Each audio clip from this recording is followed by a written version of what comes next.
In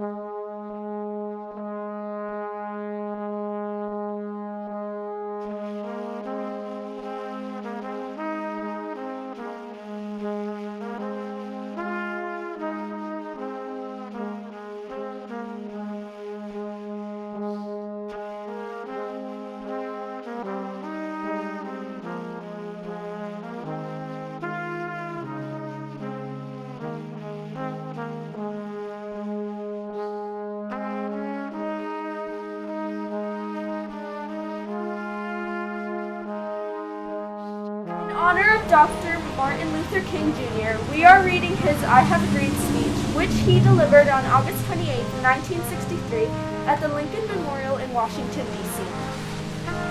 I am happy to join with you today in what will go down in history as the greatest demonstration for freedom in the history of our nation.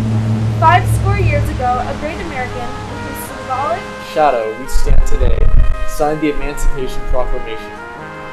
This momentous decree came as a great beacon of light, of hope, to millions of Negro slaves who had been seared in the flames of withering injustice. It came as a joyous daybreak at the end of a long day of their captivity. But 100 years later, the Negro still is not free. 100 years later, the life of the Negro is still sadly crippled by tentacles of segregation and the chains of discrimination. 100 years later, the Negro lies on a lonely island of poverty in the midst of a vast ocean of material prosperity.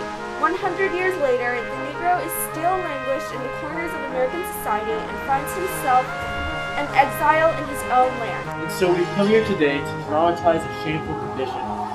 In a sense, we've come to our nation's capital to cash a check. When the architects of our republic wrote the magnificent words of the Constitution and Declaration of Independence, they were signing a promissory note to which every American was to fall heir. This note was a promise that all men, yes, black men as well as white men, would be guaranteed the unalienable rights of life, liberty, and the pursuit of happiness. It is obvious today that America has defaulted on this promissory note insofar as her citizens of color are concerned. Instead of honoring this sacred obligation, America has given the Negro people a bad check. A check which has come back marked insufficient funds. But we refuse to believe that the Bank of Justice is bankrupt. We refuse to believe that there are inefficient funds in the great vault of opportunity of this nation. And so, we've come to cash this check. A check that will give us upon demands the riches of freedom and the security of justice. We have also come to this hallowed spot to remind America of the fierce urgency of now. This is no time to engage in the luxury of cooling off or to take the tranquilizing drug of gradualism. Now is the time to make the real promises of democracy. Now is the time to rise from the dark and desolate valley of segregation to the sunlit path of racial justice. Now is the time to lift our nation from the quicksands of racial injustice to the solid rock of brotherhood. Now is the time to make justice a reality for all of God's children. It would be fatal for the nation to overlook the urgency of the moment.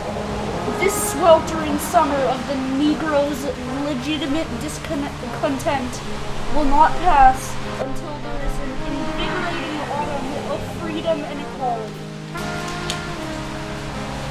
1963 is not an end, but a beginning, and those who hope that Negro needed to blow off steam and will now be content will have a rude awakening if the nation returns to business as usual. And there will be neither rest nor tranquility in America until Negro is granted his citizenship rights.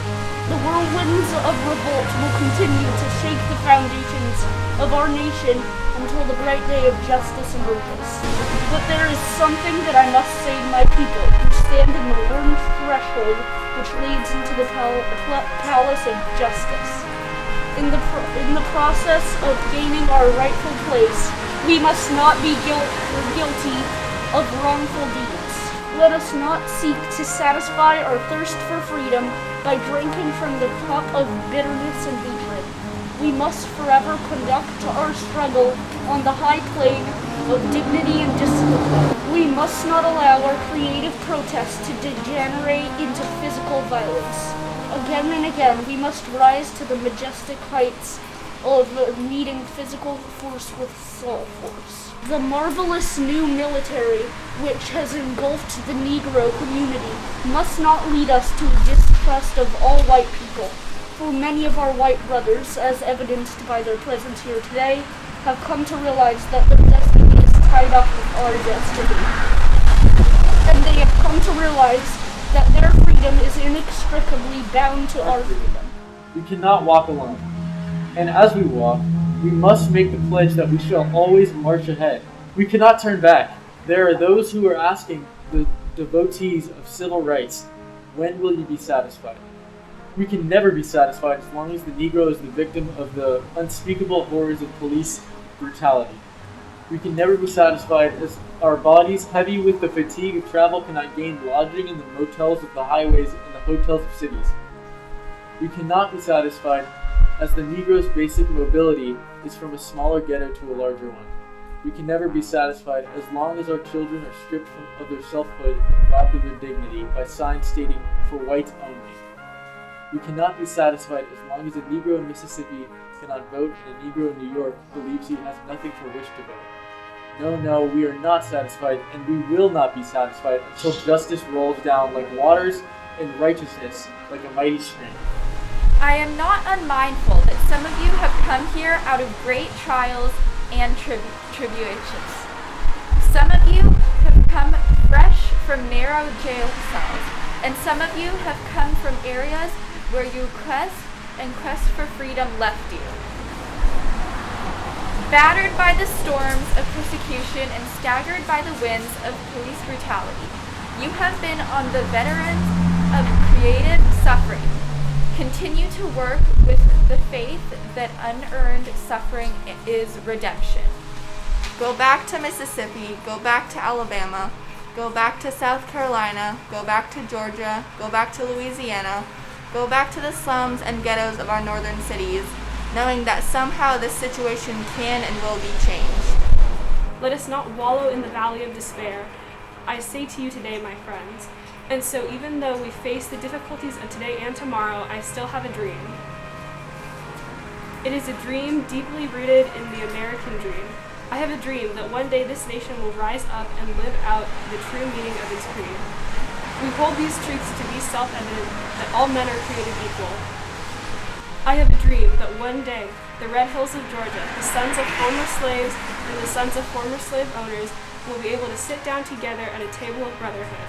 I have a dream that one day, even though the state of Mississippi, a state sweltering with the heat of injustice, sweltering with the heat of oppression, will be transformed into an oasis of freedom and justice. I have a dream that my 4 little children will one day live in a nation where they will not be judged by the color of their skin, but by the content of their character. I have a dream today.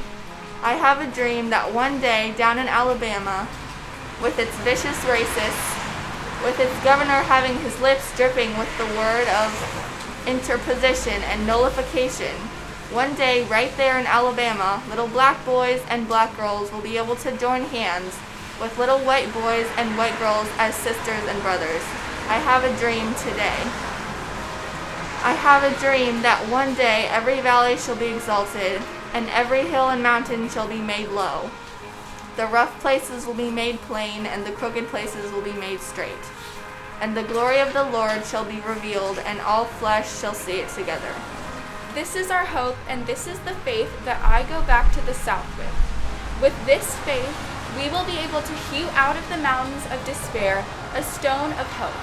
With this faith, we are able to transform the jangling discords of our nation into a beauty symphony of brotherhood. With this faith, we will be able to work together, to pray together, to struggle together, to go to jail together, to stand up for freedom. Together, knowing that we will be free one day, and this will be the day when all of God's children will be able to sing with a new meaning. My country, 'tis of thee, sweet land of liberty, of thee I sing. The land where my fathers died, land of the pilgrim's pride. From every mountainside, let freedom ring. And if America is to be a great nation, this must become true. And so let freedom ring from the prodigious hilltops of New Hampshire. Let freedom ring from the mighty mountains of New York. Let freedom ring from the heightening Alleghenies of Pennsylvania. Let freedom ring from the snow-capped Rockies of Colorado. Let freedom ring from the crevaceous slopes of California. But not only that, let freedom ring from Stone Mountain of Georgia. Let freedom ring from the mountain of Tennessee.